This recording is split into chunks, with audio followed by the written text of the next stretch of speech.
Sir, pinapasabi po pala ni Sir Tom na pwede na po kayong umuwi ng maaga ngayong gabi. Wala na raw pong kailangan pang ayusin sa mga sales at report. Buntong hininga at sandaling pag-unat ng likuran ang ginawa ni Alexandro dahil sa maghapong trabaho. Nagkaroon kasi ng malaking problema ang kumpanya nila sa loob ng isang buwan. Kailangan ni Alexandro na humanap ng solusyon upang maagapan ito at maiwasan ang pagkalugi ng kanilang negosyo. Inayos pa ni Alexandro ang suot na salamin sa mata at saka hinilot ang kanyang sentido. Salamat, May. Pakisabi na lang sa iba pa na pwede na silang magpahinga at umuwi sa kanilang nilang mga bahay. Utos ni Alexandro. Sir, tungkol po pala kay Miss Jana? Kanina pa kasi siya nakaupo sa may labas. Hindi ko po kasi mapaalis dahil kailangan ka raw pong makausap. Sabi ulit ni May. Nasabi ba niya kung anong ginagawa niya rito? Sabihin mo lalabas na ako at antay na lamang ako sa may parking lot. Yumuko ang sekretarya ni Alexandro bago ito tuluyang lumabas ng opisina. Kinuha muna ni Alexandro ang kanyang blazer bago ito isunuot at saka na lumabas ng opisina. Bawat madaanan ni Alexandro ay napapayuko ang lahat dahil kahit bata pa ang binata, ay malaki na ang respeto ng mga ito sa kanya.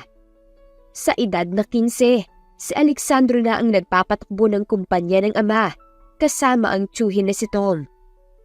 Namatay kasi ang mga magulang niya sa isang car accident at simula noon, kinakailangan ng tumayo ni Alexandro sa kanyang sariling mga paa. Alex, kanina pa kita hinihintay. Pasensya na kung nakadistorbo ko sa'yo, pero kailangan ko lang kasi ang tulong mo. Bungad sa kanya ng kaibigan na si Jana. Suot pa nito ang uniforme at tila galing pa ito sa eskwelahan. Anong kailangan mo sa akin? Kasi kung tungkol yan sa pagtira sa kondo ko, hindi ang sagot ko sa'yo. Ayaw kong bigyan ng dahilan ng mga magulang mo upang palakihin pa ang isyo na inakala nilang nobyo mo ko. Umuwi ka na sa inyo dahil gabi na. Tanggi ni Alexandro. Pero ayoko nang umuwi dahil nagagalit lang sila sa akin. Hindi ko na problema yun, Jana. Umuwi ka na. Pakiusap. Saka na tumalikod si Alexandro at sumakay sa kotse. 5 araw na rin simula nang kulitin siya ni Jana. Schoolmate at kaibigan niya ang babae. Ipinagkalat kasi ng dalaga na may relasyon sila, kaya naman galit ang mga magulang nito. Sa kanyang pagmamaneho pauwi sa kanyang kondo, nahinto si Alexandro dahil sa kumpulan ng mga tao sa daanan. Sigawan at tilian ang maririnig dahil sa nasusunog na kondo. Tahimik na lumabas ang batang Alexandro upang alamin ang nangyayari, pero isang batang lalaki na nasa 10 taon ang lumapit sa kanya. Kuya, help my friends please! Naiwan po siya sa loob! Hagulgol ng batang lalaki. Mabilis na hinanap na Alexandro ang sinasabi ng kaibigan ng batang lalaki mula sa sunog. Diyos mio! May bata pang naiwan sa loob ng kondo! Diyos mio! Aligagapang sigaw ng isang matandang babae habang nakaduro sa itaas ng Teresa. Naroon nga ang batang babae na umiiyak at panay ang tawag sa mami nito. Wala nang inisip na iba si Alexandro at mabilis na pumasok sa naglalagablab na kondo upang iligtas ang batang babae. Matindi na ang sunog sa loob kaya kumuha siya ng kumot at binasa iyon ng tubig. Ibinalabal sa sarili at saka na umakyat sa ikalawang palapag. Nakita niya ang batang babae na umiiyak. Baby, halika kay kuya. Pagkuha pa niya sa atensyon ng bata. Lumapit naman ito ngunit sa kasamaang palad, may nahulog na nasusunog na kisame sa direksyon ng bata. Pinangsangga ni Alexandro ang balikat na nagpapikit sa kanya. Sa isang iglap, nagawang makalabas ni Alexandro kasama ang batang babae. Isang magandang babae at ang batang lalaki ang sumalubong sa bata nang maibaba ni Alexandro. Mabilis rin itong nilapitan ng bomberong may hawak na emergency kit.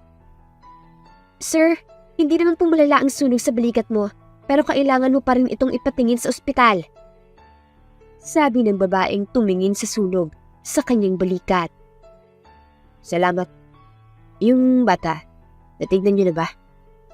Tanong niya. Ayos naman ang bata, pero hindi ang ibang pasyente kasi napuruhan talaga sila. Pero uulitin ko, dalhin mo sa ospital para matignan ka. Saka na umalis ang babaeng gumamot sa kanya. Aalis na sana si Alexandro nang bigla na lamang may humila sa dulo ng damit niya. Nang makita ni Alexandro ito, ay otomatikong napangiti siya dahil ito ang batang babae na iniligtas niya. Kuya! Lumuhod si Alexandro upang mapantayan ang batang babae. Bakit narito ka? Hindi ka ba hinahanap ng mama mo? May asawa ka na po? Tanong ng batang babae. Nagulat man, pero pinagkibit-balikat niya ito. Bakit? Wala namang masakit sa'yo? You're so handsome po, at gusto kita maging asawa paglaki ko. Alam mo ba yung sinasabi mo, baby? Umuwi ka na dahil hinahanap ka na ng mama mo. No! Ayaw ko! Hanggat hindi ka nangangako na magpapakasal tayo pag big girl na ako. Baby, bawal makulit please. At saka kanino mo naman nalaman ng tungkol sa bagay na yan? Lumabi pa ang batang babae. Why? Hindi ba ang princess ay may prince? So, ikaw po ang prince ko. Big boy ka na po kaya antayin mo ko maging big girl. Napansin pa ni Alexandro ang babae dapat tungo sa kanila. Ito marahil ang ina ng batang makulit na nasa harapan niya. Liza, hindi ba ang sabi ko huwag kang aalis sa loob ng kotse? Bakit ang kulit mong bata ka? Hold on, Mama. Kausap ko pa po ang prinsipe ko.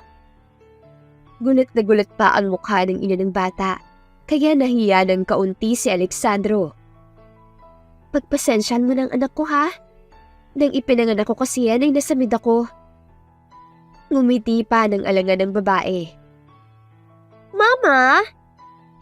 Mr. Handsome, promise me po na paglaki ko magpapakasal tayo? Promise mo po! Pangungulit ng batang babae. Nagulo ni Alexandro ang buhok ng batang babae dahil sa kakulitan nito.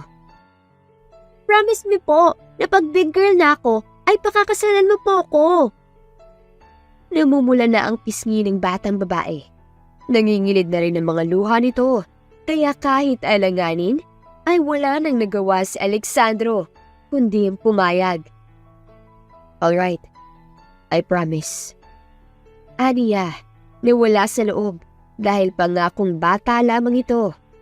Lumapad pa ang ngiti ng batang babae at hinalikan si Alexandro sa pisngi bago ito nagtatakbo papaalis.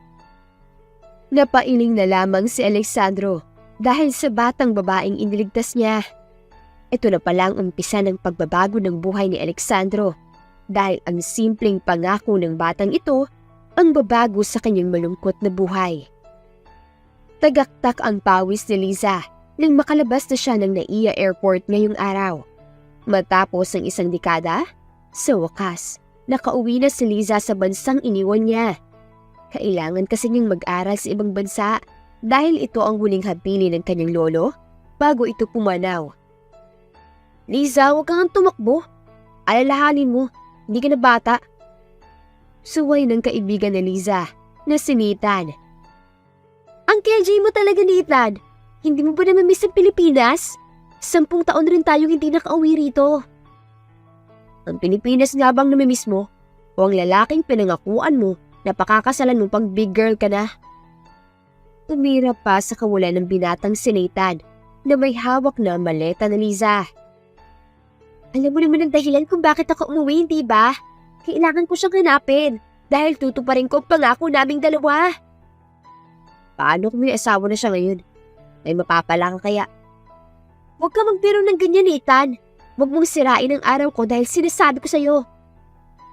Nagagalit na sabi ni Liza sa kaibigan bago sila tuluyang pumasok ng sasakyan. May kinalikot pa ang babae sa kanyang cellphone na lalong nagpalaki sa kanyang ngiti. Kasabay nito ang sigawan at tili ni Liza.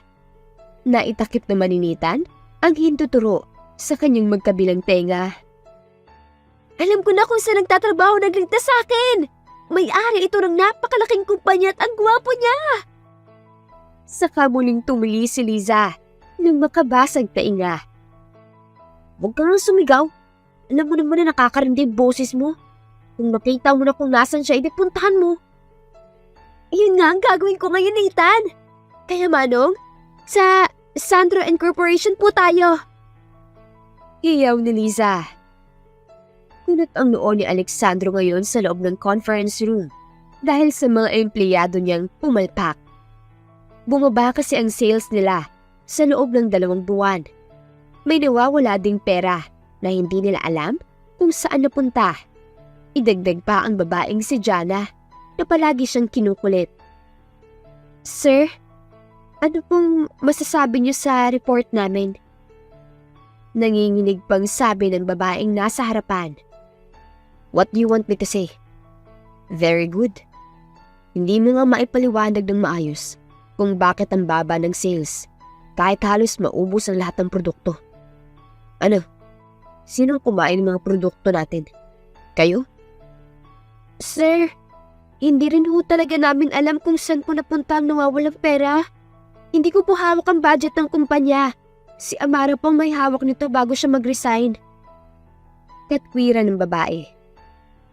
So, ang gusto mong ipahiwatig ay kasalanan kong nangyari. Ganun ba? Hindi ho, sir. Ang gusto ko lang sabihin na bakit hindi po si Amara ang imbestigahan? Hindi naman po talaga kami may pagkakamali rito. Sumasakit na naman ang ulo ni Alexandro dahil sa mga empleyado niyang mahilig sumagot. Wala na siyang sinabi at basta na lamang tumayo mula sa swivel chair at saka naglakad palabas ng conference room. Gusto niyang manigarilyo dahil sa labis na pag-iisip. Hindi pa nakakalahati ni Alexandro ang sigarilyo na hinihip-hip. Narinig na niya ang bangayan sa may entrance ng kumpanya niya. Nang silipin ito ni Alexandro, isang maliit na babae na nakasuot ng all pink ang nakikipag-away. May strawberry clip pa ito sa mahabang buhok. Manong, tama pong sinasabi ko. Asawa ko pong may-ari ng kumpanya. Sige na po, papasukin niyo na po ako. Miss, nababaliw ka na po. Dahil kilala ang boss namin na wala pang asawa. Umalis ka na lang po at huwag nang gumawa ng gulo. Sabi ng gwardya. Manong, nagsasabi po talaga ako ng totoo. Asawa niya ako. Magiging asawa pa lang kaya nga ako nandito para magpupropose ako sa kanya. Inangat pa ni Liza ang tangan na maliit na box na may lula na singsing. Miss, malakas na po ang saltik mo. Umalis ka na po. Sandali lang po talaga. Kilala niya ako. Pangako po yan. Galing pa akong Amerika, Manong. Hayaan mo naman ako makita ang asawa ko. Sinubukang lumusot ni Liza sa pagitan ng pintuan pero naharangan siya ng gwardya. Dahil sa ginawa ng gwardya, hindi inaasahan ni Liza na itutulak siya nito. Napapikit pa ang babae dahil sa pag-aakalang tatama siya sa malamig na lapag. Pero hindi. Malambot na bagay ang umawak sa braso niya at matigas ang bagay na tumama sa kanyang likuran. Sir, pasensya na po at kanina pa kasi nangungulit ang babaeng yan. Sinasabi na asawa niyo daw po. Sabi ng gwardya, kaya naman agaran na binuklat ni Liza ang mga mata. Umihit siya paharap at bumulaga sa kanya ang binata noon na nagligtas sa kanya. Hindi niya makakalimutan ito dahil madalas niyang ikuhit ang gwapong mukha nito. Naging modelo pa niya ito noong lumaban siya sa contest sa school. So, hindi mo pa rin siya dapat itinulak dahil lamang roon. Pasensya na po, sir. Hindi na po mauulit. Hinging pa umanhin ng gwardya. Tulala pa rin ng babae habang nakatingin kay Alexandro. Sinong hindi kung ang mukha nito ay napakagwapo, lalo na ang hazel brown nitong mga mata na tinatamaan ng sikat ng araw. Will you marry me? Mahinang bulong pa ni Liza. Pero hindi siya pinansin ng lalaki. Ayos ka lang ba? Wala namang masakit sa'yo, hindi ba? Will you marry me? Malakas na sabi ni Liza. Kaya naman nagsitinginan ng mga tao sa kanila. Nakayuko pa siya habang tanga ng maliit na box. No? Patanong na sagot ni Alexandro dahil hindi niya maintindihan ang nangyayari. Isang teenager na babae ang nasa harapan. Maganda ito, lalo na ang mabibilog at malaki na mata. Ngunit may saltik nga lang. Why? I don't know you, miss. Saka hindi okay ang pag-aalok ng kasal sa hindi mo naman kilala.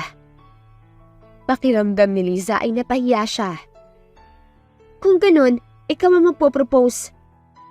Aniya pa. Ang kaninang mukha ni Alexandro ay napalitan ng matinding pagtataka at panghusga. Hindi niya maipagkakaila na napakaganda ng babaeng nasa harapan, pero hindi pa rin tama ang ginawa nito. Hindi niya kilala ang babae, kahit pamilyar ito ng kaunti. Marahil nakita niya ito kung saan. I don't know you. Kilala mo ako.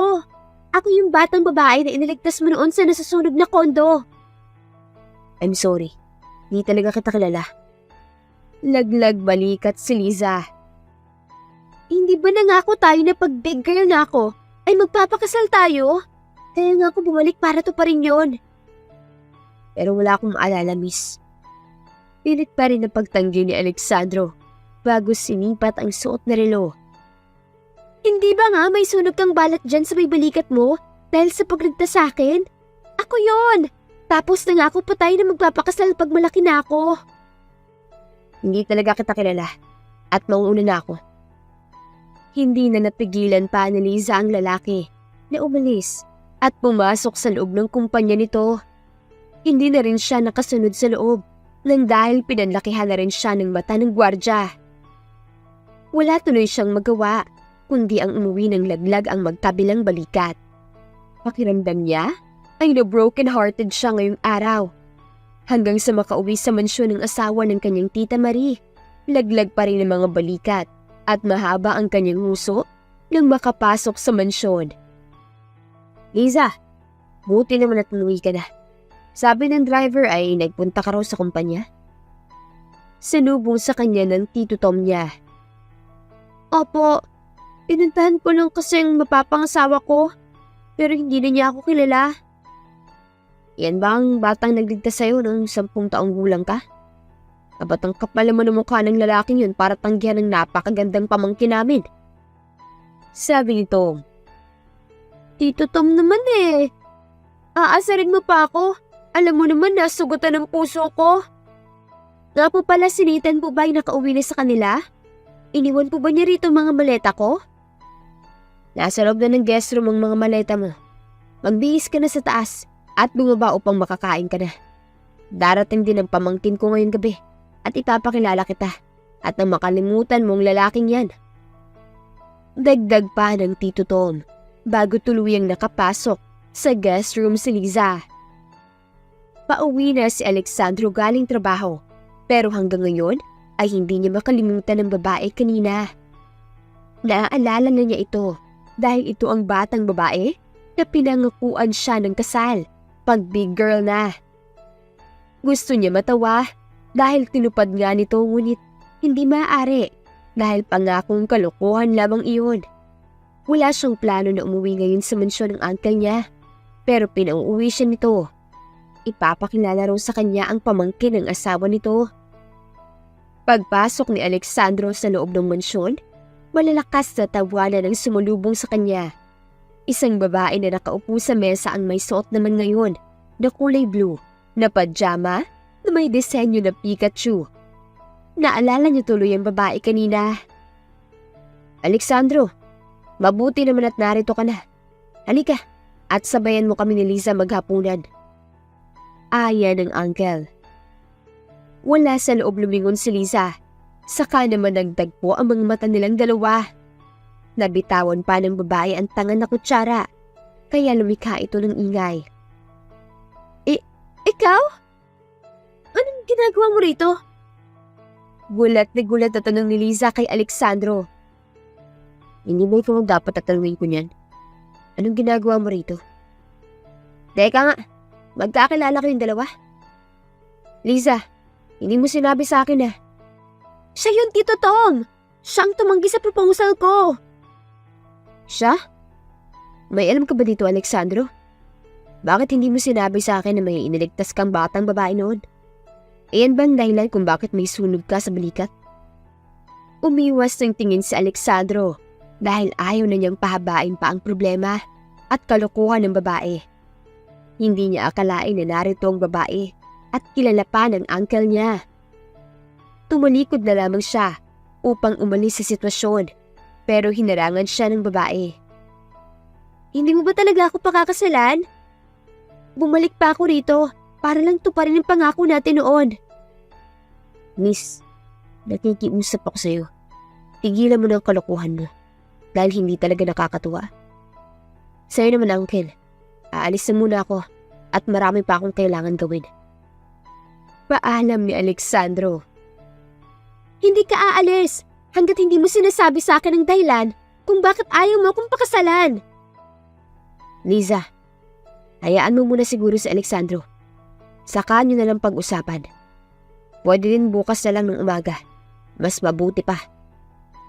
Singit ni Tom sa dalawa. No! Mag-uusap kami ngayon dahil hindi ko alam ang dahilan nito kung bakit ayaw niyang tuparin ang pangako niya sa akin noon. Wedding isn't a joke, miss. Hindi mo dapat ginagawang biro ang pagpapakasal dahil forever commitment ito. Paliwanag ni Alexandro sa babae, ngunit hindi pa rin ito sapat upang mapasuko si Liza. I know! Hindi rin naman ako uuwi ng Pilipinas kundi ako sigurado sa pinasok ko. Hindi rin ako ang tipo ng babae na hindi tinupad ng sinumpaang pangako. I may be too young that day nang mangako ako pero hindi yun ang isang pangakong pambata lang. Because I meant every word I said that day. Determinado ang sagot ni Liza na nagpabago kahit kaunti sa perspective ni Alexandro. Ganoon din ang Tito Tom nila na humanga sa babae. Hindi kita mahal, lalo na't wala akong nararamdaman para sa'yo. Paano ko tutuparin ang pangako ko sa'yo? I will make you fall in love with me sa loob ng 2 buwan. Pero kapag hindi mo ako nagustuhan, kahit konti lang, ako na mismong lalayo sa'yo. So let me prove my feelings for you sa loob ng 2 buwan, Alexandro. Nagsimula na nga ang kalbaryo sa buhay ni Alexandro dahil mas lalong lumala ang pangungulit ng dalaga sa kanya. Ang kinaiinisan pa ng binata ay nang suportahan ito ng Uncle Tom niya. 2 linggo na nga ang lumipas nang pumayag siya sa kalokohan ng babae upang magtigil na lamang ito. Ngunit ngayon pa lang ay nagsisisi na siya. Sir? Tawag ng sekretarya niya nang makapasok sa opisina. Hindi nagtaas ng tingin si Alexandro dahil alam na niya ang gustong iparating ng sekretarya. Isang cute na paper bag ang inilapag ng sekretarya sa ibabaw ng mesa niya. Pinapasabi ni Miss Liza na kainin mo raw, sir, at wala dapat matira. Eat it. Anya. Sir, hindi po pwede. Magagalit ang cute, ang nobya niyo po. Tumigil na rin si Alexandro sa ginagawa, saka tumingin sa babae. Magtatampo din po siya, sabi niya, kapag hindi mo kinain ang luto niya. Susunduin din daw po niya kayo mamaya ng uwian. Dagdag pa ng sekretarya bago ito naglakad paalis. Napahilamos na lamang ng sariling mukha si Alexandro dahil sa katigasan ng ulo ng babae. Idagdag pa kasi na nauto ng dalaga ang mga empleyado niya, kaya halos lahat na lamang ay kinukulit siya. Kahit labag sa loob, hindi mapigilan ni Alexandrong sipatan ng tingin ang paper bag. Inaamin niya na nasasanay na siya sa panlasa ng mga hinahanda nitong pagkain. Wala sa loob niyang binuksan ang paper bag at bumuwad sa kanya ang 2 cheese sandwich. Isang mango juice din ang nakalagay sa tumbler at may nakalagay na notes. Napawi lamang ang ngiti niya nang may pumasok muli sa opisina niya. Alex, hindi mo sinasagot ang mga tawag ko. Kailangan ba talaga na bisitahin pa kita rito para lang makausap ka? Nagtatampong sabi ni Jana.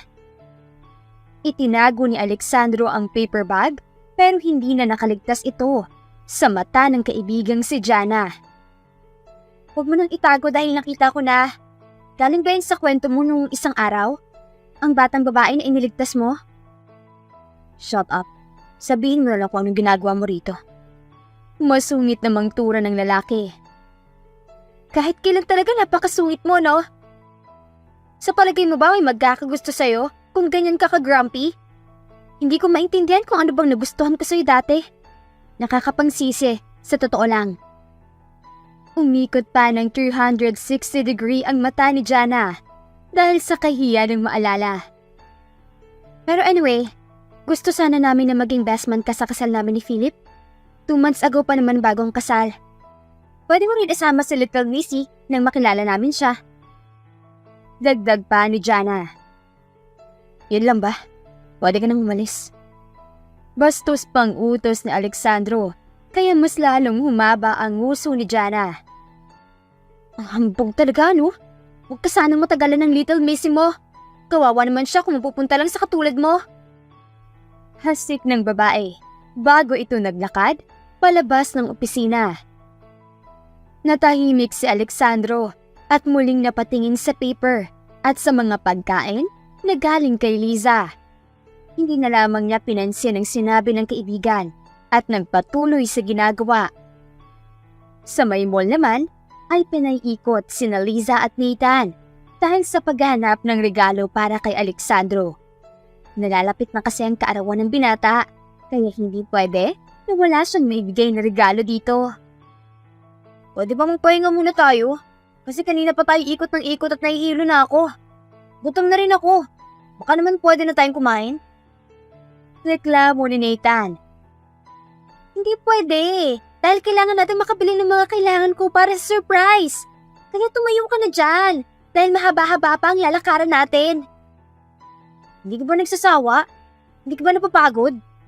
Hindi ka nga magawang tignan ng lalaking yun. Bakit kasi hindi ka na lang sa lalaking gusto ka? Sabi ni Nathan. Sino naman yon? At saka wala akong pakialam sa mga nagkakagusto sa akin. Mas magiging masaya pa ako kung si Alexandro ang magkakagusto sa akin. Itigil ka lang siguro kapag sinampal ka na ng katotohanan na hindi ka magugustuhan ng lalaking yun. Huwag kang nega. Magugustuhan din niya ako. At kapag nangyari yon, hindi na kita kakausapin. Naiinis na sabi ni Liza bago ito naglakad palayo sa kaibigan na si Nathan. Naikuyom naman ni Nathan ng kamao dahil wala na siyang magagawa upang makuha ang loob ng babae. Kakalimutan na lamang niya ang nararamdaman niya para sa babae dahil buo na ang desisyon nito na makuha ang loob ng lalaking mas matanda pa sa kanila. Nabili na lahat ni Liza ang mga kakailanganin sa kaarawan ng lalaki nang makauwi siya ng mansyon. Naabutan niya si Alexandro na may katawanan sa loob ng living area. Sino siya? Tanong pa ng magandang babae na mukhang modelo. She's nothing. Tipid na sagot ni Alexandro na parang punyal na tumusok sa dibdib niya. Nakayuko siyang pumasok sa loob ng silid bago bumaba dahil hindi siya mapapasuko ng ganun lamang. Anyway, game ka ba mamaya? With my friends? Kahit minsan lang ay mag-unwind ka naman. Huwag puro trabaho at mga paperworks. May bagong bukas na bar at balita ko, masarap silang gumawa ng drinks. Namintig ang tainga ni Liza nang marinig ang sinabi ng babaeng papaya. Malaki kasi ang hinaharap nito, ngunit hindi naman kagandahan ng mukha. Alexandro? Tawag pa niya sa lalaki. Sabay pang tumingin ng dalawa. Why? Ramdam ni Liza ang lamig sa sagot ni Alexandro, pero nanatili siyang matatag. Saan ka pupunta? Wala kasi akong kasama rito sa bahay. Aniya. Oh! Pwede mo naman isama ang little sister mo. Singit ng babae.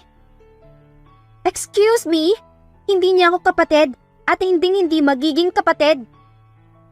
Naibulalas na Liza. Relax. Hindi ko naman intention na ma-offend ka. Anyway, pwede mo siyang isama. May mga ladies drink naman. Wala nang nagawa pa si Alexandro, kundi ang isama ang babae. Nasa isang VIP room sila, kasama pa ang ibang mga kaibigan ng babaeng nakilala lamang ni Alexandro sa bar noon. Nakatingin lamang siya kay Liza na nasa bar counter sa loob ng VIP room. Mayroon kasi silang sariling bartender, kaya doon nakikipagkulitan ng dalaga. Nakakaramdam siya ng inis, lalo na nang makita kung paano tumawa ang babae. Nakikinig ka ba, Alexandro? Sabi ng babaeng katabi ng binata. What? Aniya. Ang sabi ko, kung anong masabi mo sa hookup. One night stand? Malanding sabi ng babae. Sa kabilang panig naman ng VIP room, kanina pa nangiinis si Liza dahil sa malanding hitad na kanina pa landi ng landi kay Alexandro niya. Gusto na nga niya itong buhusan ng holy water dahil sa malang pangangati ng katawan. Miss, boyfriend mo ba ang isa sa mga yan? Usyoso pa ng bartender na kanina pa niya kausap. Paano mo nalaman? Sa totoo niyan asawa ko isa dyan. Ang pinakagwapo dyan to be exact. Proud pang sabi ni Liza. Nako miss, nakikita mo bang makating bully na katabi niya? Mukhang bet ang asawa mo. Kung ako sa'yo, ay kakamutin ko yun ng 2x2. Gatong ng bartender. Napansin mo pala, kanina pa nga ako naiinis rito dahil lagi niyang tinidikit ang malabuko niyang hinaharap sa asawa ko. Gigil na sabi ni Liza. Kung ako sa'yo miss, lapitan mo na. Saka mo dalhin sa ospital. Baka hindi na kasi makaya sa kamot ang pagiging malandi niya. Mas lalong nanggigil si Liza nang makita niyang unti-unting inilapit ng babae ang mukha kay Alexandro. Tumayo na siya at saka binuhos ang tanga na ladies drink. Oops! Sorry! Hindi ko sinasadya. Nadulas kasi sa kamay ko. Sabi ni Liza at saka bumunot ng tissue. Tinulungan niyang punasan ang mukha ng babae pero mas lalo lamang kinuskus ng madiin. Ouch! Ouch! Ano ba? Aalisin mo bang mukha ko? Reklamo ng babae. Hindi ko naman sinasadya. Nagkulit lang ako. Ang pangit mo pala. Inosente, pero nang iinsultong sabi ni Liza. Kapatid mo ba to, Alexandro? OMG! Napakabastos at walang modo! Naiinis na sabi ng babae. Ginapangan na rin talaga ng inis si Liza dahil sa sinabi ng babae. Sino kayang mas walang modo sa atin? Halos isubsob mo ng dibdib mo sa asawa ko. Hindi ba mas wala kang modo? Inis na bulyaw ni Liza. What? Asawa? Are you high? Akala ko delusyonada ng kaibigan ko. May mas malalala pa pala. Anong sinabi mo? Susugod na sana si Liza nang maramdaman niya ang kamay ni Alexandro. Bitawan mo ako dahil hindi ko matatanggap ang panliliit nito sa akin. You started it first, Liza. Ikaw ang una nakipag-away. So shut up and leave first. Susunod ako. Malamig na utos ni Alexandro. Nasaktan si Liza sa sinabi ni Alexandro. Ngayon lang niya napansin na tahimik na ang paligid. Nasa kanila ang atensyon ng lahat. Kaya kahit labag sa loob ni Liza, sinunod niya ang utos ni Alexandro. Buwisit yung babaeng baliw na yan? Alam ko naman na sinadya niyang buhusan ako ng alak. Reklamo ng babae. Alexandro, don't tell me alis ka na? Are you for real? Pipiliin mo talaga yung baliw na babae na yan over me? Nakaramdam ng inis si Alexandro dahil sa mga sinasabi ng babae. Then sino bang dapat na piliin ko? Ikaw? Why would I? Masyado kang makati para piliin ko. Sagad sa butong insulto ni Alexandro sa babae bago ito lumabas ng bar. Hindi na niya pinansin pa ang pagpuputak ng babae dahil kailangan na niyang makita si Liza. Alam niyang nasaktan niya ang dalaga dahil kitang-kita ito sa mga mata. Nalilito pa rin siya kung bakit naiinis siya sa mga sinabi ng babaeng yon, lalo na nang masaktan niya ito. Liza? Malambing niyang tawag sa babae nang makapasok na siya sa loob ng kotse. Nasa passenger seat kasi ang dalaga, na dati naman ay madalas na nasa shotgun seat. Tahimik at hindi kumikubo. Nakatabon din ng mahabang buhok sa kanyang magandang mukha. Liza, come here. Sabi pa ulit na Alexandro. Dito na lang ako. At saka gusto ko nang umuwi. Are you mad? Pwede mo naman sabihin sa akin kung ano bang nararamdaman mo. Did I hurt your feelings? I'm sorry. Hindi naman. Pero kasi napahiya ata kita sa mga kaibigan mo kanina. Napansin ni Alexandro ang pagpunas ni Liza sa kanyang mga luha. Hindi na natiis pa ng binata at pumasok sa passenger seat, kaya naman otomatikong umusog ang dalaga. Come here and let me see your face.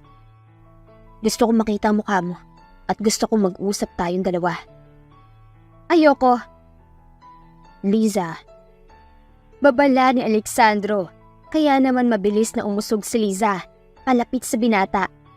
Itinaas ang mukha at hinawi naman ni Alexandro ang buhok na nakatabon sa magandang mukha ng dalaga.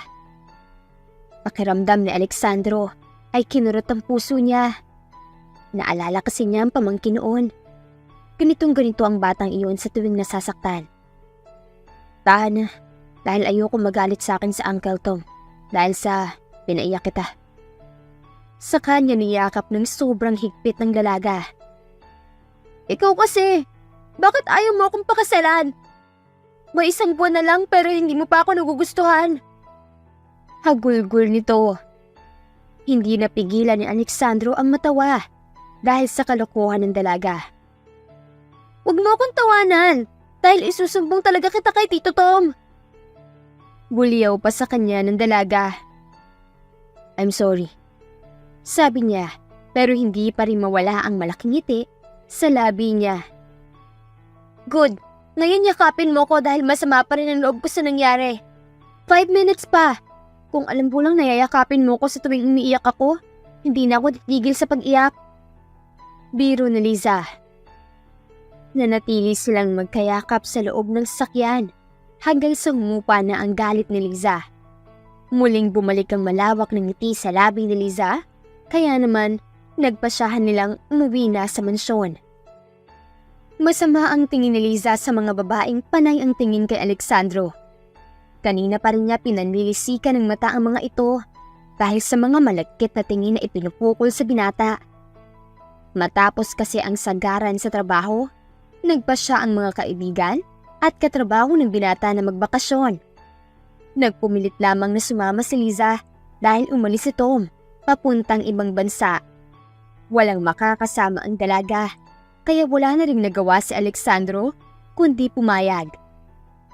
Sa tingin mo ba may magagawa mga tingin mo sa mga babae na yan? Tanong ni Nathan. Isinama rin ito ni Liza dahil wala naman siyang kilala sa mga kasama ng binata.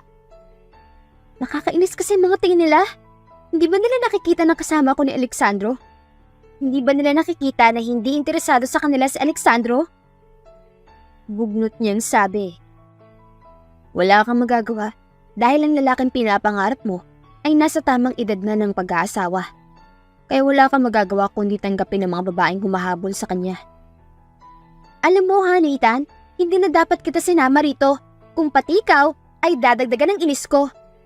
Nakakainis ka sa totoo lang. Kailan mo kaya ako susuportahan ha? Kapag hindi ka nabaliw sa kanya. Kasi sa totoo lang, ikaw lang din ang masasaktan sa huli. Pero ang kulit mo. Wala namang masama kung susubukan ko, hindi ba? Saka nangako kami sa isa't isa na magpapakasal kaming dalawa paglaki ko. Hindi lang siguro siya handa at saka ramdam ko naman na kahit papano ay mahalaga na ako sa kanya. Kung mahalaga ka talaga sa kanya, dapat kahit papano ay kinonsider niya ang pangako niya noon. Sa nakikita ko, hindi lang talaga siya interesado sa'yo. Tsaka, sinasabi ko rin sa'yo, ingatan mong puso mo. Babala ni Nathan kay Liza. Pinanood na lamang ni Liza ang pakikipag-usap ni Alexandro sa ibang tao. Lalo na sa mga empleyado nito na kaibigan niya. Minsan, naiisip niya rin na tama pa ba ang ginagawa niya. Pero ayaw niyang sumuko nang walang sapat na dahilan. Mahal niya si Alexandro kahit kalokohan mo nito para sa iba. Bata pa lang siya, alam na niya kung anong gusto niya sa buhay at kung ano ba ang nararamdaman niya. Hindi siya babalik sa Pinas kung naglalaro lamang siya. Sa kabilang panig naman ay si Alexandro na panay din ng sulyap sa dalaga. Hindi rin nakaligtas sa kanya ang mga humahangang tingin ng mga lalaki kay Liza. Kasama man itong kaibigan na binata, pero hindi pa rin malubayan ng mga lalaki ng tingin nito. Nakakaramdam siya ng inis dahil sa mga mata nilang malalagkit na humihimas sa buong katawan ng babae. Nakikinig ka ba sa sinasabi ko? Tanong pa ng kaibigan niyang si Troy. Nakilala lamang niya sa isang dinner party. Narito sila ngayon sa private island upang magbakasyon dahil sa hassle ng mga nakaraang trabaho. I'm sorry. May iniisip lang ako. Aniya, saka nilagok ang laman na hawak na beer. Iniisip o baka binabantayan. Kanina pa kita napapansin na nanlilisik ang mga mata mo sa mga lalaking tumitingin sa magandang babae na yun. Girlfriend mo ba pare? Kasi kung oo, ang swerte mo dahil halos maglaway ng mga lalaking tumitingin sa kanya. Sabi ni Troy at hindi yun nagustuhan ni Alexandro dahil tunog may pagnanasa rin ito. No, hindi ko siya girlfriend. Pamangkin siya ng asawa ng uncle ko. Tipid na sagot ni Alexandro.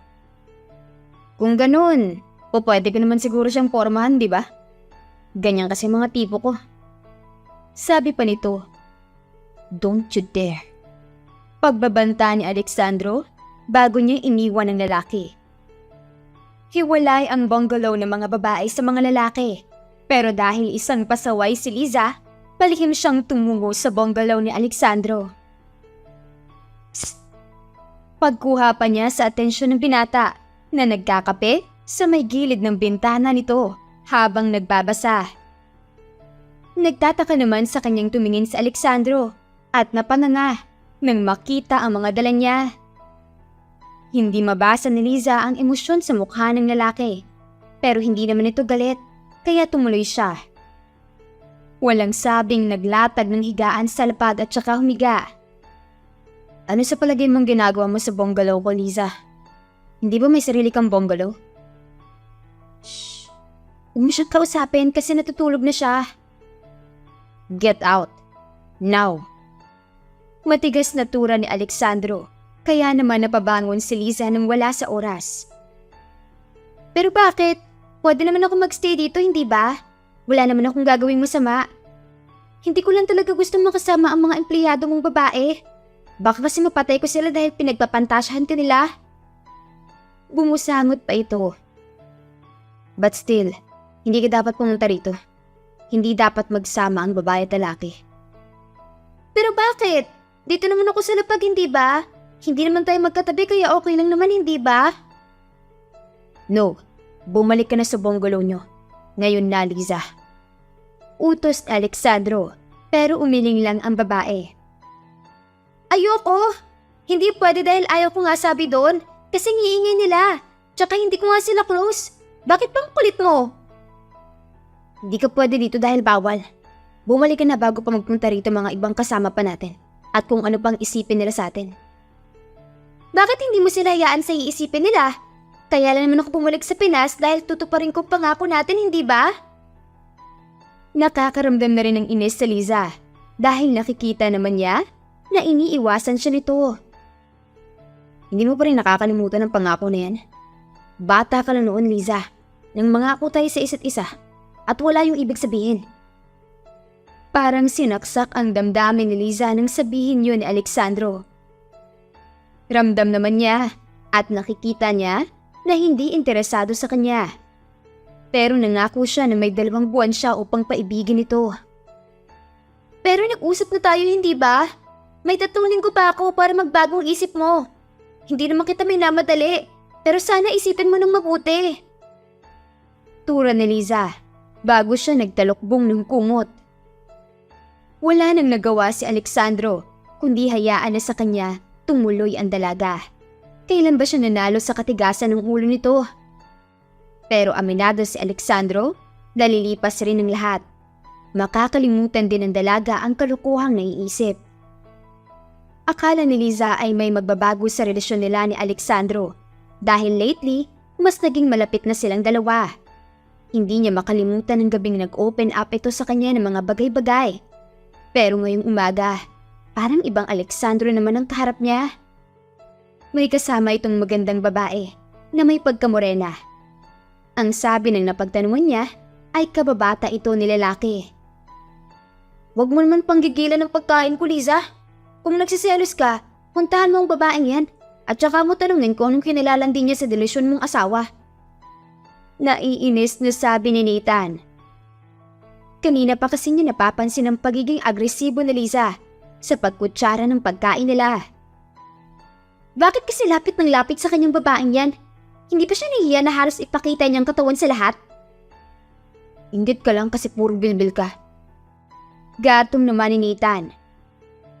Isa na lang talaga at babasagin ko sa ulo mo ang bukong hawak mo. Hindi ka na nakakatawa dahil hindi mo nararamdaman ang nararamdaman ko. Hindi kasi ako desperada. Apat ganyan ka na talaga, ha? Natigil lang sa pagbabangayan ng dalawa nang lumapit sa kanila sina Alexandro at ang babae. Siya bang kinakapatid na sinasabi mo?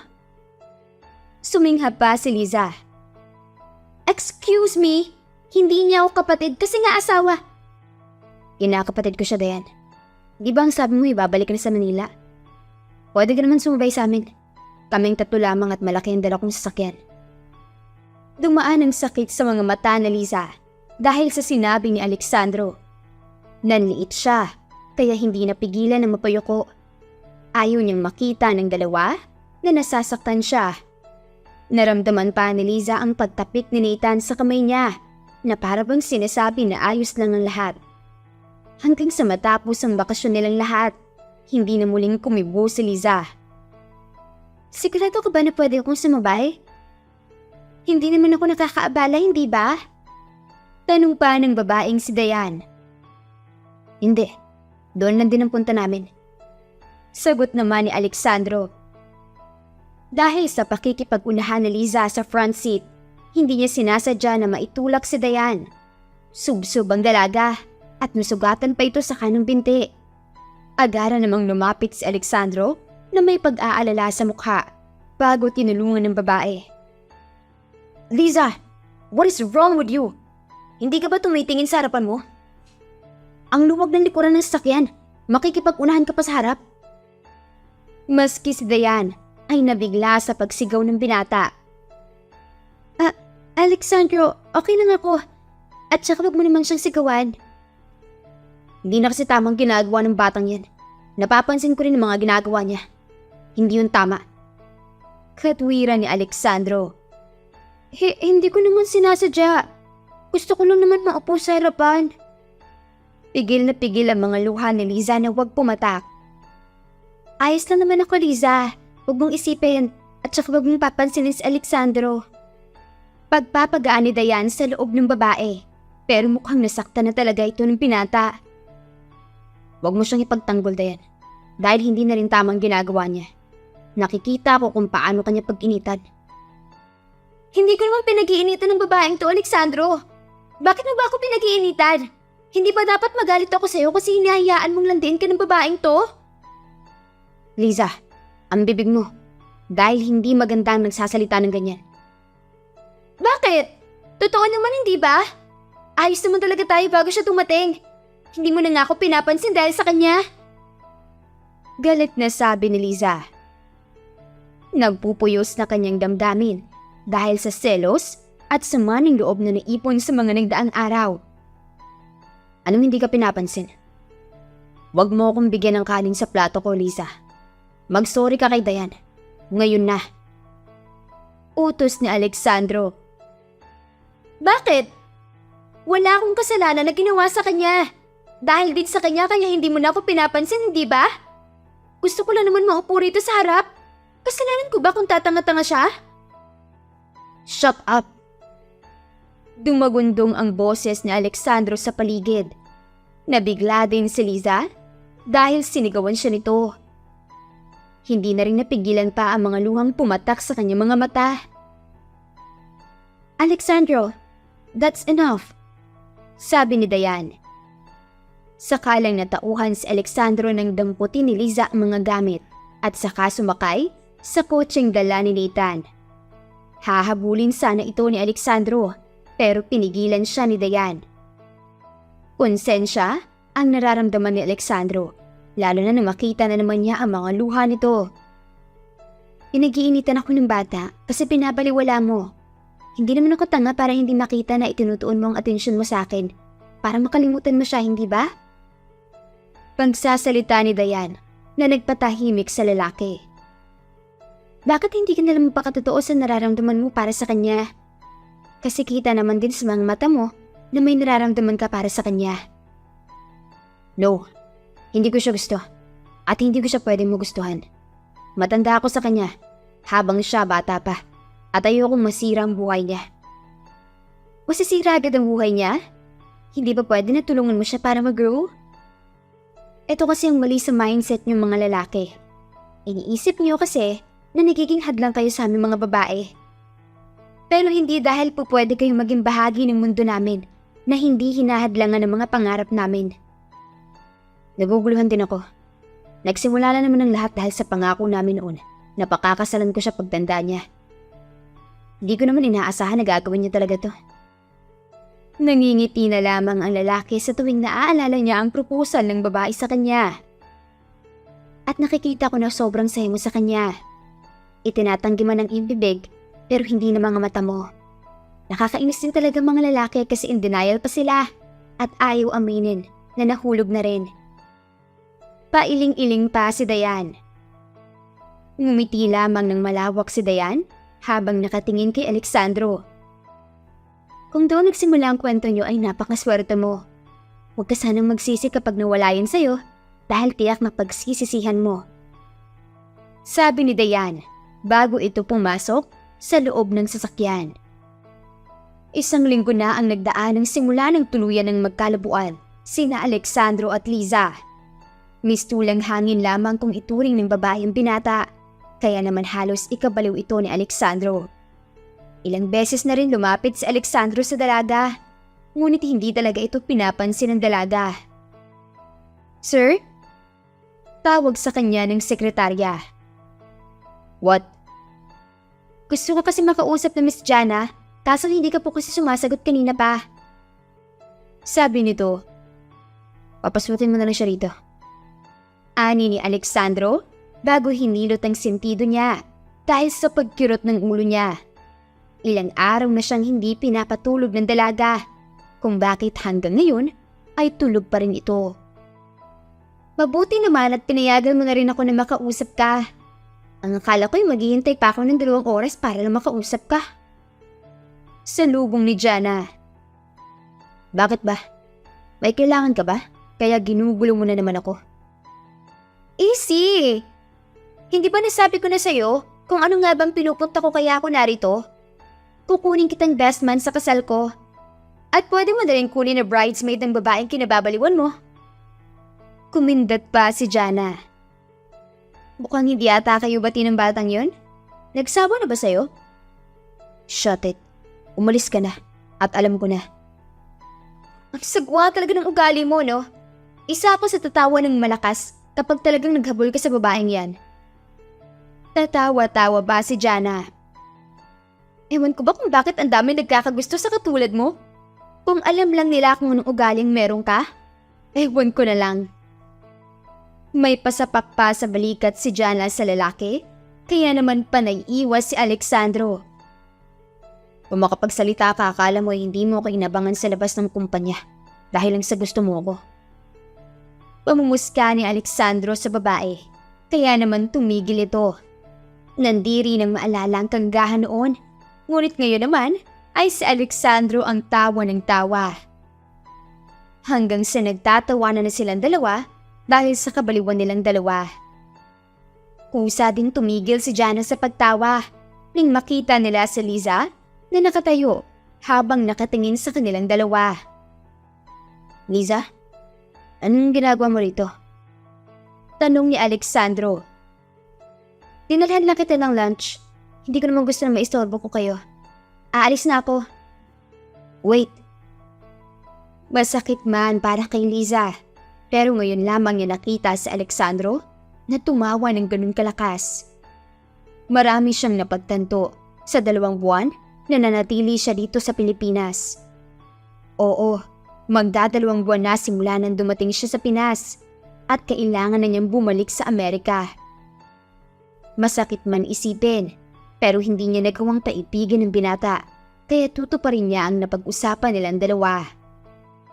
Pinanlisikan ng mata ni Alexandro ang kaibigan na si Jana. Umirap pa ito at napipilitang lumabas ng opisina upang makapagsolo sila ng dalawa. Hindi mo na dapat ako pinaghanda ng lunch dahil may cafeteria naman dito sa kumpanya. Ah, ganun ba? Pasensya na. Hayaan mo na. Huli na rin naman to. Sambit ni Liza na hindi na nakaabot sa pandinig ni Alexandro. Gusto ko lang sana humingi ng pasensya kung may nasabi man ako nung araw. Wala yun. Kasi sa totoo lang, may punto ka naman talaga. Hindi dapat ako naging ganun sa mga babaeng napapalapit sa'yo. Alam ko na rin ngayon na hindi naman talaga po pwedeng mangyari yung pangako natin noon. Hindi naman sa ganun. Gusto ko lang sabihin na isang kalokohan? Na isa lamang pangako ng bata noon na nakilala mo. Naiintindihan ko na ngayon. Gusto ko rin humingi ng pasensya sa mga problemang nadala ko. Nawala ang kaninang excitement na nararamdaman ni Alexandro. Tila may mali sa mga sinasabi ni Liza. Hindi na rin ito makatingin ng diretso sa kanya, kaya dinamba ng kaba si Alexandro. Anong ibig mong sabihin? Hindi naman ako nagrereklamo. At saka isa pa. May nararamdaman ka na ba sa akin? Isang tanong na tuluyang nagpatahimik kay Alexandro. Nakakabingi ang katahimikan ng paligid dahil hindi nagkaroon ng lakas ng loob si Alexandro upang magsalita. Wala, hindi ba? Kahit konti lang? Pakiramdam naman ni Liza ay may malaking bato ang dumagan sa kanyang dibdib. Sobrang bigat nito, subalit ginusto niya ang bagay na ito kaya wala siyang karapatan upang masaktan. I see. Hindi naman sa ganun. Ano? Hayaan mo na. Huwag mo nang isipin. Dahil simula pa lang naman, ay binalaan mo na ako. Mapilit lang ako kaya itong napala ko. Listen to me please. Ang totoo niyan. Pumasok bigla si Dayan na may dalang bouquet ng bulaklak. Hindi inaasahan ni Alexandro ang pagdating ng babae. Wrong timing ba ako? Alangan pang tanong ng dalaga. Umalis si Liza sa tangan sa kanya ng lalaki. Pinunasan niya pa ang takas ng mga luha at pilit nang umiti kay Dayan. Hindi naman, may napag-usapan lang kami ni Alexandro. Pero tapos na. Kung may pag-uusapan man kayo na mahalaga, sige lang, aalis na rin naman ako. Sabi ni Liza at saka na siya umalis. Palabas ng opisina at palayo sa lalaking hindi talaga siya kayang magustuhan. Sa labas ng kumpanya, naroon si Nathan, naghihintay sa paglabas ni Liza. Ngayong araw na kasi sila babalik sa Amerika dahil tapos na ang bakasyon nila sa Pilipinas. Binigyan lamang ng isa pang pagkakataon pa ng dalaga ang sarili, ngunit mukhang wala itong napala. Lumuluha kasing lumabas ng kumpanya si Liza. Taas-baba ang kanyang magkabilang balikat at panay ang agos ng mga luha nito. Umuwi na tayo. Nathan, hindi talaga niya ako magustuhan. Puno ng sakit na salubong nito sa binata. Niyakap na lamang ni Nathan ang kaibigan ng sobrang higpit at pinaramdam na hindi ito nag-iisa. Isang sulya pa ang ginawa nila sa malaking kumpanya bago sila pumasok sa kotse. Dahil ngayong araw ang flight nila pabalik sa Amerika. Mas mabuti na ito kaysa makita pa niyang nagmumukhang tanga at desperadang kaibigan. Maghapong balisa si Alexandro sa hindi niya maipaliwanag na dahilan. Simula nang umalis si Liza, bigla na lamang siya nakaramdam ng pag-aalala. Hindi niya ito pinansin dahil napanatag siya na magiging maayos din ang lahat. Dumating lamang si Dayan upang tulungan siya sa pagpili ng damit na susuotin ni Liza para sa nalalapit na kasal ni Jana. Bago umuwi si Alexandro, dumaan muna siya sa flower shop upang bumili ng bulaklak. Ngayong gabi, nakapagdesisyon na siya. Nahihingi siya ng kapatawaran at lilinawin niya ang nararamdaman para kay Liza. Alangan siya kanina, pero dahil sa mga pangaral ni Dayan, mas naintindihan niya ang sarili. Takot lamang pala siya na hindi maging karapat-dapat sa dalaga, hindi dahil sa hindi niya ito gusto. Pagpasok niya sa loob ng mansyon, napansin niya ang katahimikan ng paligid. Wala ring Liza na sumalubong sa kanya. Ang katahimikan at lungkot ng mansyon ang sumalubong sa kanya. Nadatnan pa niya si Tom na seryosong nagiinom sa may living area. Kailan ka pa nakauwi? Tanong niya rito. Ikaw ang dapat na tanungin ko, kung masaya ka na ba? Malalim at puno ng diin na tanong ni Tom sa kanya. Ano bang pinagsasabi mo? Nakauwi na ba si Liza? Tanong pabalik ni Alexandro, pero napahinto siya sa kalagitnaan ng hagdan nang mapagtanto ang lahat. Nabitawan niya ang hawak na bouquet ng bulaklak at mabilis na tumakbo patungo sa silid ni Liza. Nanlumo siya nang makita na wala na ang mga gamit nito. Malinis na ang silid na parang walang gumamit nito. Nanginginig pa ang mga kamay niyang hinugot ang cellphone sa bulsa at idenial ang numero nito. Nagtatakbo na pababa si Alexandro upang hanapin si Liza nang pigilan siya ng uncle niya. Huwag mo na siyang hanapin dahil hindi na siya babalik at wala na siya sa Pilipinas. Nasaan siya? Anong kalokohan to? Bakit siya umalis nang hindi mo na nagsasabi sa akin? Bakit hindi mo tanongin ang sarili mo? Bakit mo ba siya tinanggihan ng maraming beses kung magiging baliw ka rin pala sa huli? Dahil hindi ko pa maamin sa sarili ko na mahal ko siya, uncle. Ang sabi niya, ibibigyan niya ako ng 2 buwan para mahalin siya. Nagkatitigan sila nito dahil 2 buwan na ang lumipas. Iyon ang dahilan, kaya mas pinili na lamang ng babae na umalis. Hindi man lang siya nagawa pang hintayin. Oras lamang ang naging pagitan upang masabi niya ang tunay na nararamdaman. Hayaan mo muna siya, Alexandro. Huwag mo muna siyang guluhin sa ngayon. Hayaan mo siya maging maayos bago mo ipangalandakan ang katangahan mo. Sabi ni Tom. Pero, magpahinga na muna kayo at baka naguguluhan ka lang. Kapag maayos ng lahat at saka ako sasabihin kung saang parte ng Amerika makikita si Liza. Masakit man, pero mas pinili ni Alexandro ang makinig sa lalaki. Iniyak na lamang niya ang lahat dahil sa pagsisisi na hinayaan pa niyang palipasin ng mga araw na hindi sila maayos. 2 buwan na ang nakakalipas simula nang bumalik si Liza sa Amerika upang ituloy ang huling buwan ng pag-aaral. Malapit na ang graduation niya kaya mas naging abala siya sa mga pasahan ng huling requirements. Hindi pa rin mawala sa isipan niya si Alexandro kung kumusta na ba ito o kung naaalala pa ba siya nito. Napabuntong hininga na lamang si Liza nang maalala kung paano sila naghiwalay. Iniisip mo na naman, 2 buwan ang lumipas. Inabot pa ni Nathan ang isang soda can sa dalaga. Hindi naman ganun kabilis makamove on, hindi ba? Hindi naman siya mabilis kalimutan. Babalik ka ng Pinas pagkatapos ng graduation natin? Oo, nagpahinga lang ako pero babalik ako sa Pinas. Dahil sa kanya? Muling tanong ni Nathan, kaya hindi na napigilan pa ni Liza na mapatingin sa kaibigan habang nagtataka. Bakit? Para bang curious ka ata ngayon kung babalik ta ako ng Pinas? Don't tell me may babalikan ka rin sa Pinas. Naubo pa si Nathan kahit na wala naman itong iniinom na kape. Sabay na namula ang magkabilang pisngi. Nanlalaki naman ang mga mata ni Liza at natutop ang bibig. Sino? Sino ang malas na babaeng nagustuhan mo? Bakit hindi ko alam? Bakit hindi mo sinabi? Anong kalokohan to, Nathan? Akala ko ba kaibigan mo ako? Bakit mo ako nililihiman? O diba?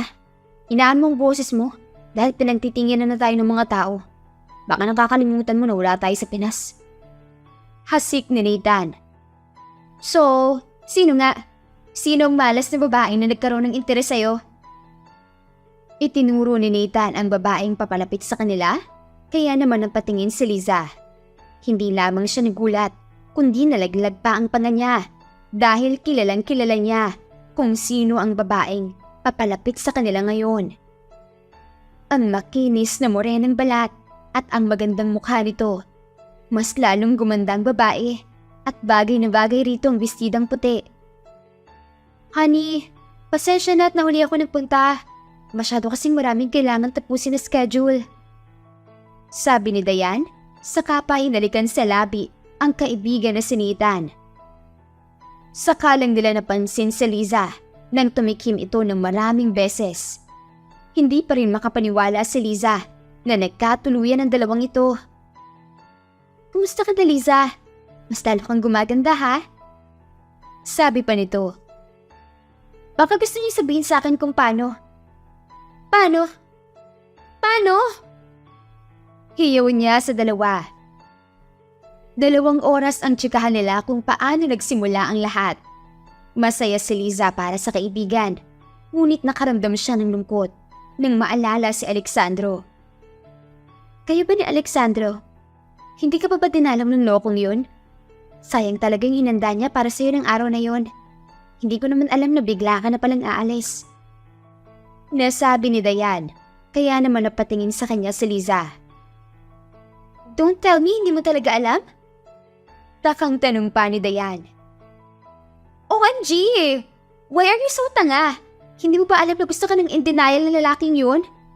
Gigil mo ko, Liza. Gigil mo kung malala. Dahil bakit kinailangan mong umalis agad? Sana naman ay naghintay ka. Umikot pa ang mata ng babae. Nangyari na. At saka hindi na maibabalik, kaya kalimutan na lang natin. Siguro, masaya na rin naman siya ngayon. Aniya, pero naroon pa rin ang lungkot sa boses na Liza. Lumipas pa ang 1 oras at nagpa siya nang umuwi si Liza sa bahay. Nadatnan pa niya ang mama na nag-aayos ng magagandang bulaklak. Lalagpasan sana niya ito nang tawagin siya ng kanyang mama. Liza! Dalhin mo nga ito sa kwarto mo. Tukoy ng ina sa bulaklak na inaayos sa vase. Flowers? Kailan ka pa nahilig sa bulaklak, ma? Hindi ba, hindi ka makabili ng bulaklak kahit na isa lang? Tapos tulips pa? Nagbabagong buhay ka na ba? Malokong sabi ni Liza sa kanyang ina. Loko kang bata ka? Hindi ka na nag-mature, peste ka. Ayan. May kasamang letter ang bulaklak na yan, hindi ko na binasa dahil alam ko ang salitang privacy. Sabi ng kanyang ina, sabay bato ng card. Wow! Coming from you, ma? Lahat na ng pinakakilaman mo. Umamin ka na kaya, ilang baygon ba ang sininghot mo? Loko ka talagang bata ka? Pinagbabato siya ng kanyang ina ng tsinelas hanggang sa makapasok siya sa kanyang silid. Panay pa rin ang dada ng kanyang ina, pero hindi na ito pinansin ng dalaga at pumunta na lamang sa veranda. Wala sa loob niyang binuksan ng letter at bumungad sa kanya ang mensahe na matagal na niyang hinihintay. Takip ang bibig, pigil ang bawat hikbi ni Liza, kasabay ng kanyang mga hikbi ang malawak na ngiti sa kanyang mga labi. Anak, dalian mo nga dyan! Malilate na tayo sa graduation mo. Hindi ba sabi ko naman sa'yo na mag-ayos ka ng maaga? Paano kung mahuli tayo? Ang tigas ng ulo mong bata ka. Sigaw ng kanyang ina na kanina pa naghihintay sa kanyang pagbaba. Ma, hindi mo ba alam na may isang oras pa tayo bago mag-umpisa ang graduation ko? At lang, hindi naman ikaw ang gagraduate.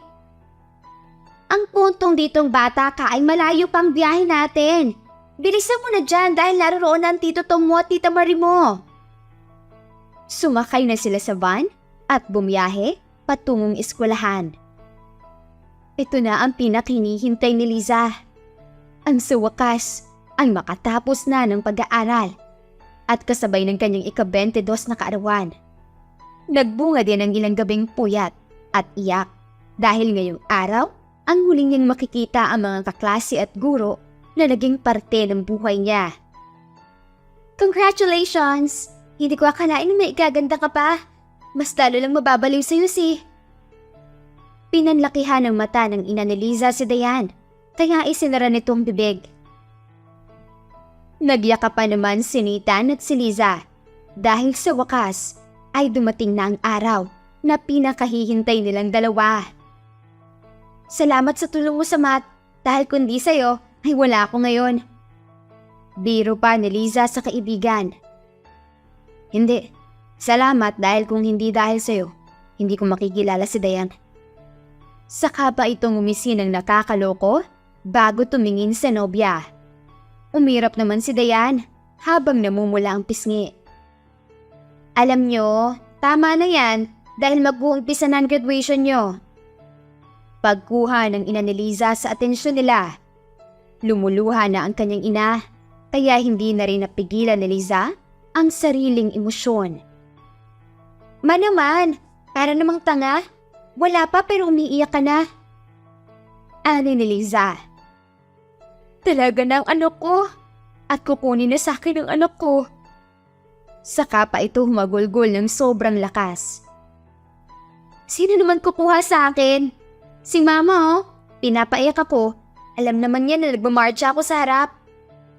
Sabay punas ng mga luha ni Liza.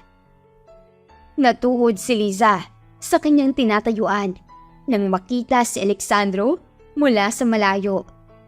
Gwapong-gwapo sa suot na itim na tuxedo at bagong gupit na buhok. May tangan din ito na napakalaking bouquet ng bulaklak. Nakangiti lamang ang mga tao sa paligid nila habang si Liza ay hindi na mapigil ang bawat agos ng mga luha. Anong kalokohan to? Congratulations, baby. Mahinang bulong ni Alexandro, saka siya hinalikan sa noo.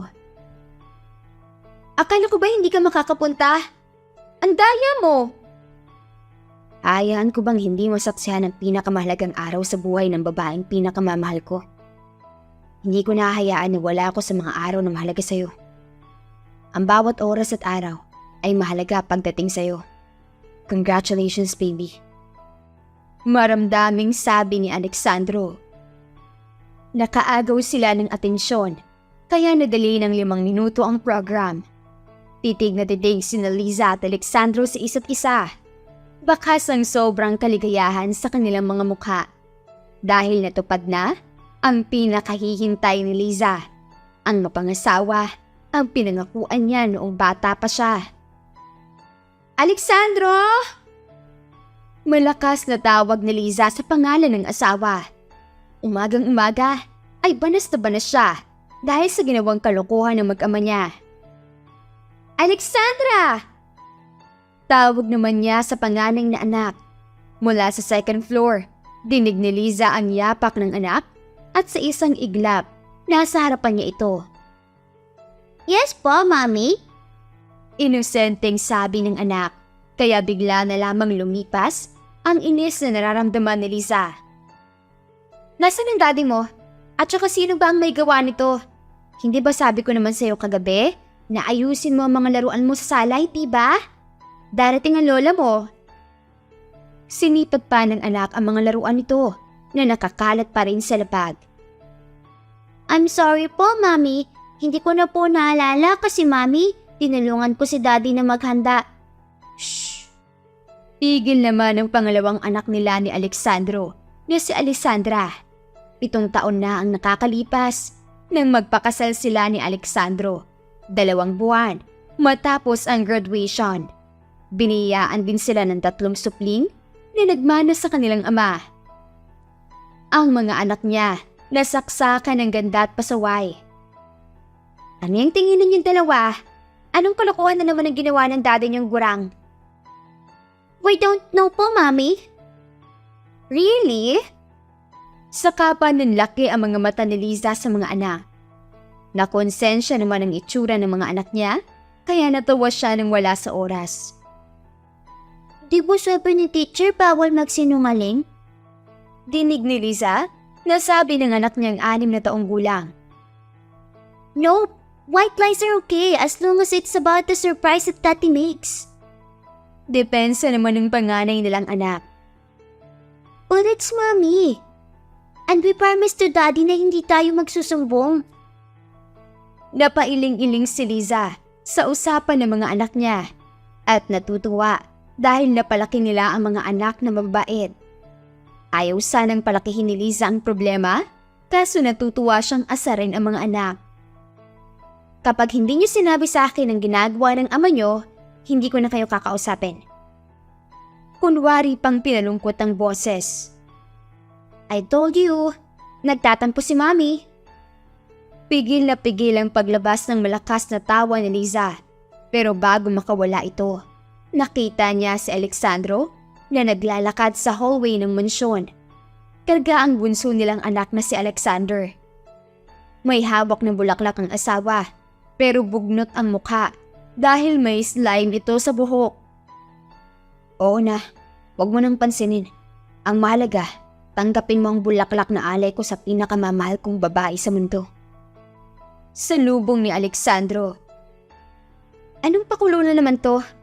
May oras ka pa talaga na gumawa ng kalokohan kaysa alisin ng slime sa buhok mo. Sabi ni Liza na hindi na nawala ang malaking ngiti. Baby naman, parang hindi mo naman kilala ang anak mo. Kung hindi slime, panukulay ang nasa buhok ko. Pero baby, happy anniversary sa atin. Happy anniversary din. Hindi ka na dapat nag-abala pa. Taon-taon na lang at taon-taon ka rin may slime sa buhok. Sisihin mo ang mga anak natin. Maktol pa nito. Sisihin mo ang sarili mo dahil napakabuti mong asawa at ama. Happy anniversary. Mahal kita.